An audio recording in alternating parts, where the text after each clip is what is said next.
Assalomu alaykum aziz yurtdoshlar. Bugun ko'pchilik qiynayotgan masalalardan biri jamoat transportidagi muammolar haqida gaplashamiz. Avtobuslar kechikyaptimi? Chiptalar narxi qimmatmi yoki o'rindiqlar soni yetmaydimi? Demak, bu so'rovnoma javobini xalqimiz bilan birgalikda eshitamiz. Bugungi kunda jamoat transportlarida uchrayotgan qanday muammolarni bilasiz? Avvalgiga qaraganda hozir muammo deyarli yo'q. Bekatdan bekatga saqlaydi.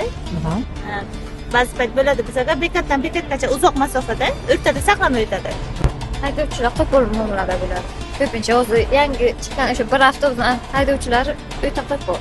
Shu muammosi ichidagi atmosferasi, keyin o'rindiqlar kamligi, odamlar qisminishi shu. Avtobuslar qo'yilgan, bizga hammasi ma'qul, muomalalari ham yaxshi. Menga ma'qul hammasi. Bizga peshxod yashil, avtobusga qizil. Qizil emas, endi unga ham ochilgan, baribir bizga yo'l berish kerak-ku. O'tyapmiz, balki bilar masofa qancha qolganini, lekin biz qo'rqib qoldikda ko'p yaqinimizga kelib to'xtadi. Demak, haydovchilarning madaniyatini oshirishimiz kerak, to'g'rimi? Shunday. Sharoitlari yaxshi, joy beradilar. Hurmat, izzat. Jamoat transportlarida hech qanday muammo yo'q. Yo'q, muammo yo'q. Joy yetadi, muammo yo'q emas. Yo'q, yaxshi hammasi. Muammo yo'q. Yo'q.